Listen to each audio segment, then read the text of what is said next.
A ja by som už dodal slovo Rolandovi, aby nás oboznámil trošku bližšie aj s tými zmenami, ktoré sme spravili opäť tomu pôvodnému modelu a nech sa páči. A potom nakoniec vám dáme priestor, ak budú aj nejaké otázky, aby ste sa mohli pýtať. Takže Robo, nech sa páči, môže sa ujať slova.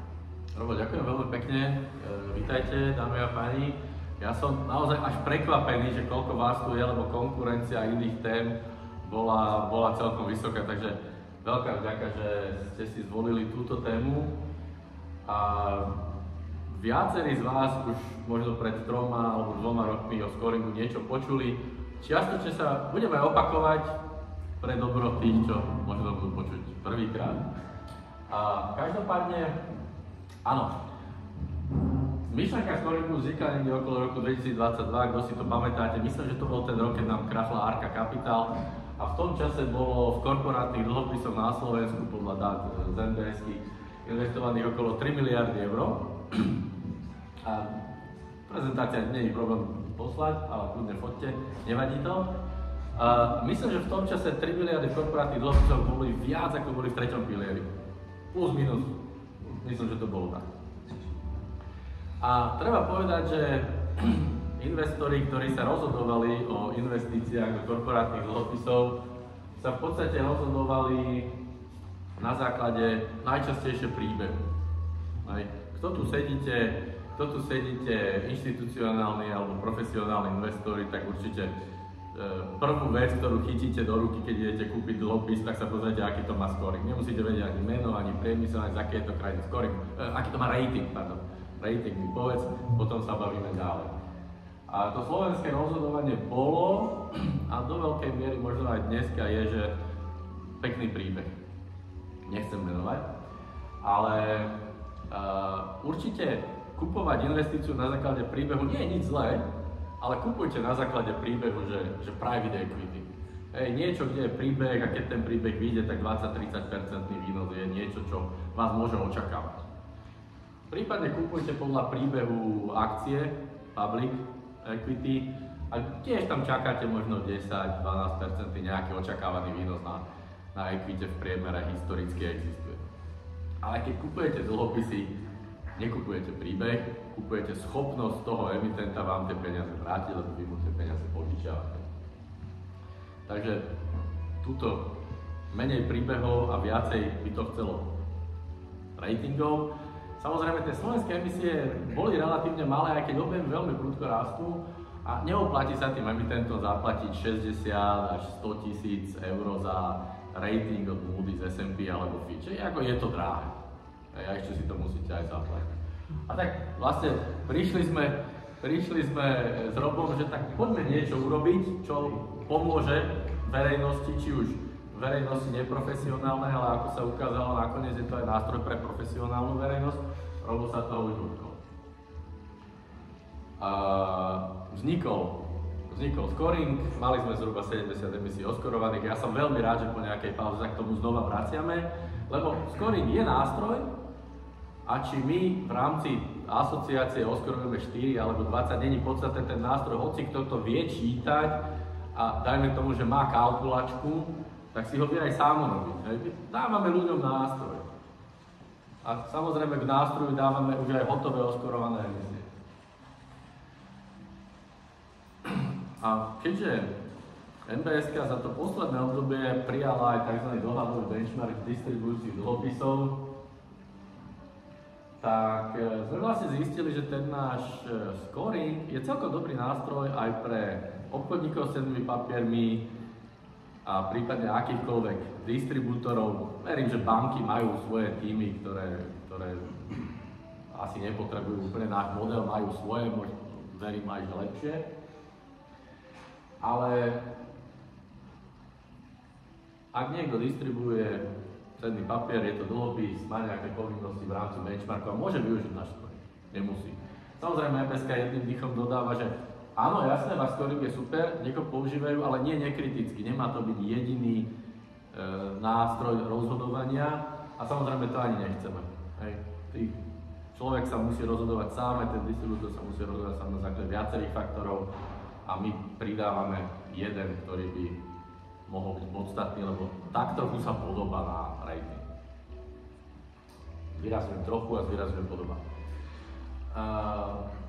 verejnosť je to samozrejme nástroj na akési zamyslenie a prípadné porovnanie a posúdenie kreditného rizika emitenta, respektíve emisie a jeho dlhopisov.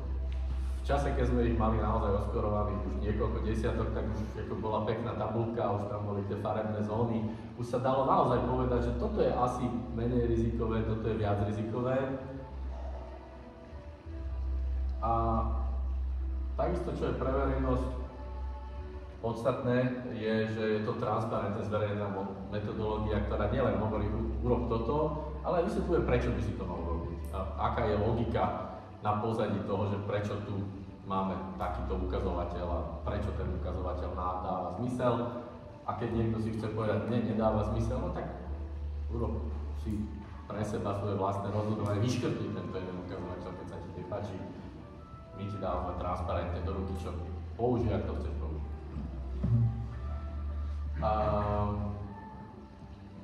Toto určite mnohí z vás videli. A ja keď som sa včera na to tak spätne pozrel, ja si hovorím, že toto je v podstate čistá ako keby jednoduchá logika až sedliacké volum, lebo tie ukazovatele, ktoré bereme do úvahy, sú naozaj relatívne jednoduché.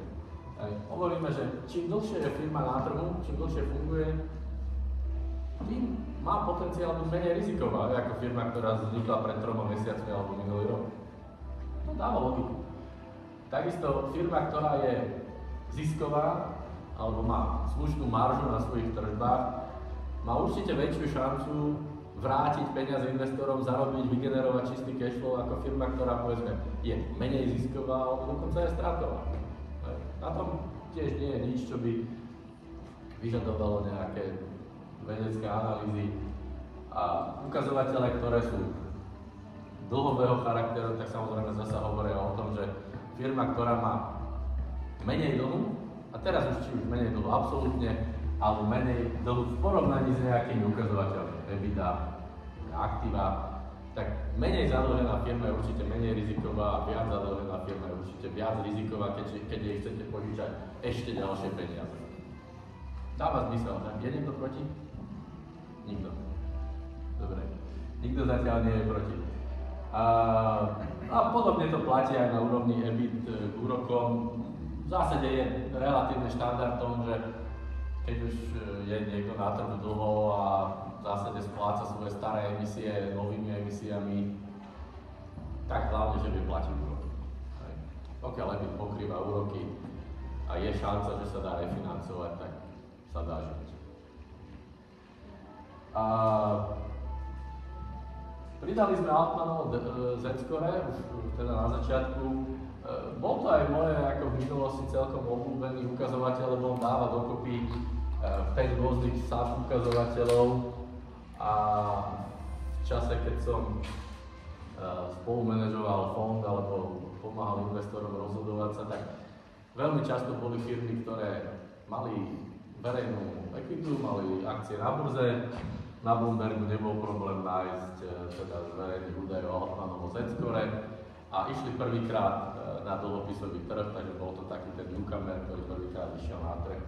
A to Altmanovo Z-score je celkom fajn ukazovateľ, špeciálne ak tá firma nemá rating, ale ak aj má rating, ale napríklad vyšiel single B, tak pri zvážovaní bolo treba zobrať do úvahy ešte niečo viac. A hlavne keď sa bavíme, že bola to firma niekde z Latinskej Ameriky alebo z Ázie. Toto sú finančné ukazovatele, ktorého zdrojom je v zásade register účtovných závierok za pomoci Finstatu, ktorý to veľmi pekne kumuluje, určite to poznáte, v podstate všetky tie ukazovatele, nič z toho nepočítam. Všetko si downloadneme alebo copy-paste z Finstatu. Potom sú faktory, ktoré sú, dajme tomu, nefinančné, ale my ich voláme ostatné. A to sú faktory typu, že manažer, distribútor emisie. Pokiaľ si niekto tie dlhopisy vydáva sám a predáva ich cez Facebook, tak je to jedna story. Pokiaľ tá emisia má aranžéra, či už je to banka, alebo je to licencovaný obchodník s cennými papiermi, pridáva to na kredite tej emisie. Z znižuje to riziko a pridáva je to na dôveryhodnosti. Negarantuje to nič, ale v zásade je to nejaký bodík navyše, ktorý je možné získať za to, že ideme tou ťažšou cestou. Zaplatili sme si toho aranžera a on do toho tiež vkladá svoje meno, keď predáva dlhopisy nejakej tretej strany. Trošku je potom otázne, keď je to jedna skupina a vlastne predávajú svoje vlastné.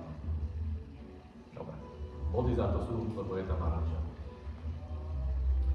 Krásna vec, ktorú ja vnímam, je zaistenie emisie. Ako náhle vám niekto dá niečo do zálohy, tak máte väčšiu istotu, že tie peniaze vám vráti. Tak ako banka, keď vám dáva hypotekárny úver, tak si ten byt zoberie, čo keby ste nesplácali, tak samozrejme aj emitent, pokiaľ je ochotný, schopný, má ten nejaký majetok alebo pohľadávky, ktoré vie založiť ako zaistenie emisie, to veľmi výrazne zvyšuje našu istotu ako investorov, že aha, asi nám tie peniaze budú s veľkou pravdepodobnosťou alebo s väčšou pravdepodobnosťou vrátené. A maličko preskočím na prítomnosť kovenantov. Toto je niečo, čo sme vždy mali v scoringu a neskôr sa dostaneme aj k tomu, že aké sme to spravili úpravy, ale kovenantami sa ten emitent môže, ale nemusí zaviazať nejakému správaniu. Vy mu dneska dáte peniaze na 5 rokov a on vám môže povedať: dík, super, budem ti platiť kupóny, za 5 rokov vrátim peniaze. Ale takisto môžem povedať: dík, budem platiť kupóny, za 5 rokov vrátim peniaze a zároveň zavezujem niečo dodržiavať. Zavezujem sa, že sa nezadlžím viac ako. A či už viac ako 100 miliónov, alebo viac ako dlh Gebide 6, nie je úplne podstatné, ale zaväzuje sa k nejakému správaniu, ktoré opäť vás, nás ako investorov posilňuje v tom, že aha, tento emitent to myslí s tým dlhom vážne aj so svojím správaním počas tej doby zadlženia.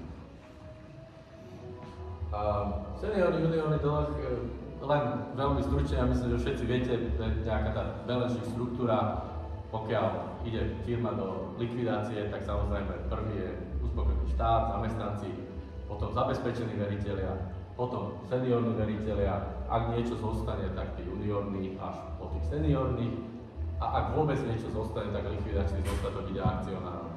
Čiže juniorný dlh je viacej rizikový, lebo v prípade insolvencie ponúka menšiu šancu, že sa niečo vráti.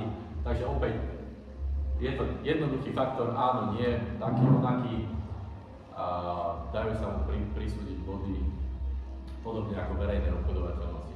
Verejná obchodovateľnosť má dva pozitívne faktory, pokiaľ je. Jeden, že je to zalistované na burze, aj keď teda dáme tomu, že bratislavskej, aj keď tam nie je nejaká veľká likvidita, ale po väčšine nejaký ten bid offer, nejaký tým malých objemoch tam svieti a tá obchodovateľnosť je lepšia, ako keď nie je. Jasné, že neotočíte tam 1 milión za deň, ale zase pre toho bežného občana, čo si kúpil tých dlhopisov za 5-10 tisíc, pre neho tam tá likvidita je. A druhá vec, samozrejme, emitent, ktorý ide na burzu, musí plniť aj podmienky burzy, čiže musí dodávať 2-krát do roka účtovné výkazy a tiež zaväzuje sa k niečomu, čomu by sa nemusel zaväzovať, keby sa nerozhodol pre verejnú obchodovateľnosť, tým pádom pre verejnú obchodovateľnosť opäť sú nejaké body. 1, 2. Čo scoring zahŕňa, je teda transparentná zverejnená metodológia zo spoľahlivých zdrojov informácií, ktoré keby náhodou sme mali nejaké pochybnosti, tak my uvedieme v nejakom komentári, a že tuto niečo aj stojí za spomenutie, že nebolo to úplne len mechanicky spočítané čísla, ale tu sme museli niečo trošku zvážiť. Čo sa ale snažíme minimalizovať, pretože scoring, na rozdiel od ratingu, scoring nemá, alebo možno by som až povedal, že nesmie z hľadiska legislatívy vyjadrovať nejaké prognozy, nejaké predpovede Úlohou scoringu nie je dať nejaké cenové ciele, tam scoring vám nepovie, či 5,5% za tento štvorročný dlhopis je dobré alebo zlé. Hej. To už si musíte dorobiť tú domácu úlohu sami, alebo pokiaľ je to teda distribúcia cez, dajme tomu obchodníka alebo samostatného finančného agenta, tak asi ten už by mal povedať, no pozri, tak štátny dlhopis nesie 3%, toto nesie 5,5%, tá 2,5% marža na štát je férová, není férová, skôr je takéto. Ako náhle máte široký likvidný svet, kde je veľa dlhopisov, tak presne viete, táto skupina je férovo ocenená, táto je drahá, táto je na priemere. Scoring samozrejme nemá za cieľ, nebude mať za cieľ niečo odporúčať, ani navádzať, ale ani odrádzať do investovania. To už nie je v rukách toho distribútora, ktorý povie, vieš čo, akože má to nízke skóre, ale je tam vysoký kupón a je tam ešte ten príbeh, ktorý to môže ďalej predať. Ale samozrejme, malo by to povedať aj to, že požaduj za takéto riziko asi vyšší výnos.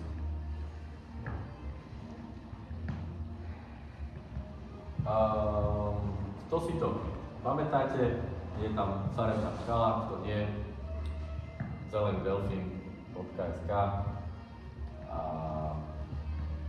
takto sme rozdelili tie jednotlivé body, takže aj nejak vizuálne alebo podvedome sa snažíme ľuďom povedať, že viac bodov je lepšie a menej bodov je horšie a červená je horšia ako žltá a zelená je lepšia.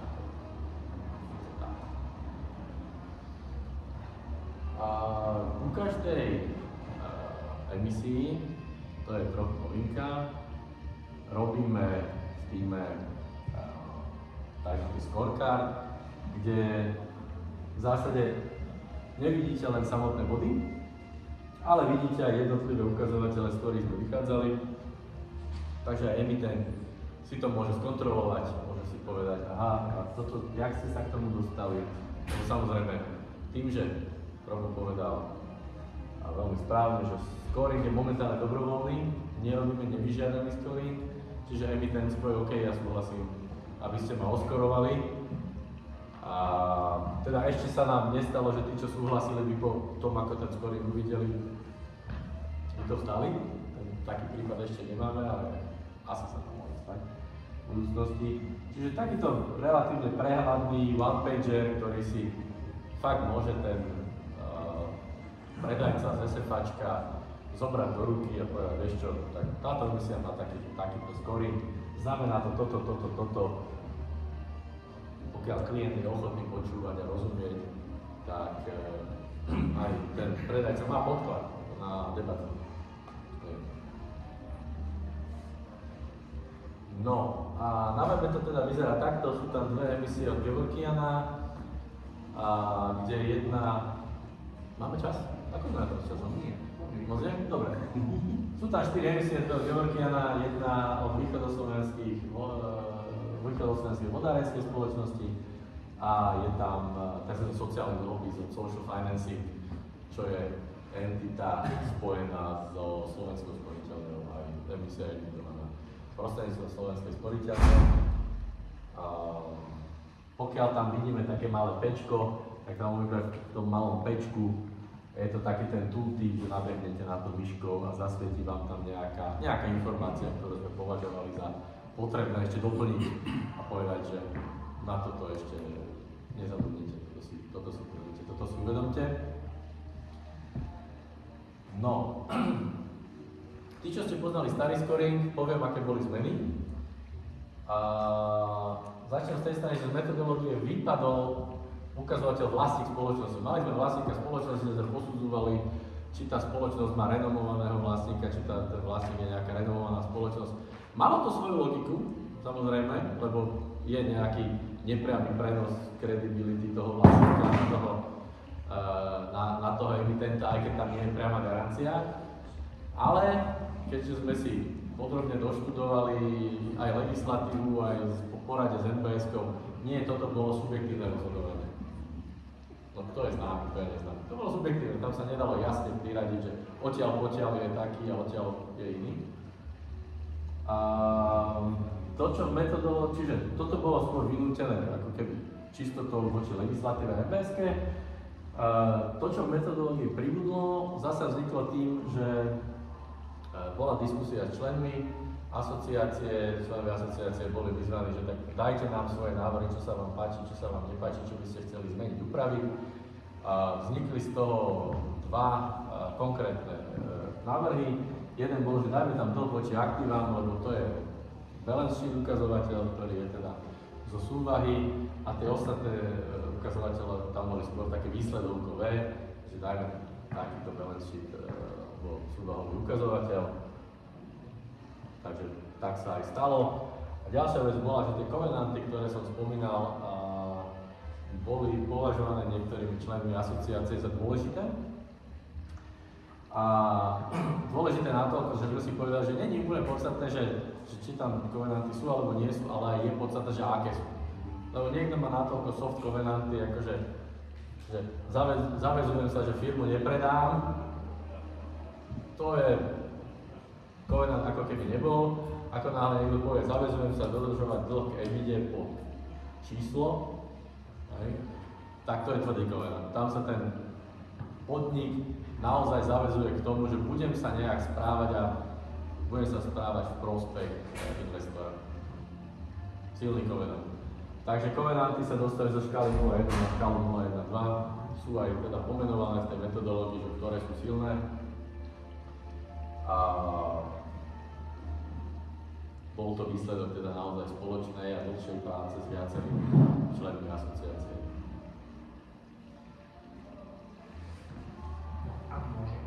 No a ešte to mám. OK.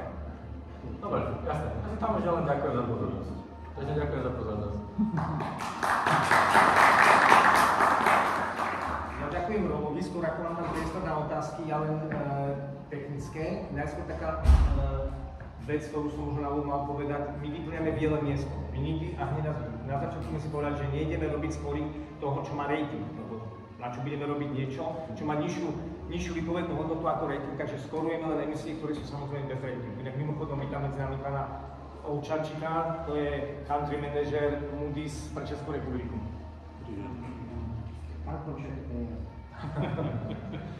Takže my len pripravujeme pôdu potom pre rating. To je prvá taká systémová základná vec. No a potom len to, čo tam bolo, ukážem, toto sme ešte nestihli spustiť na webe.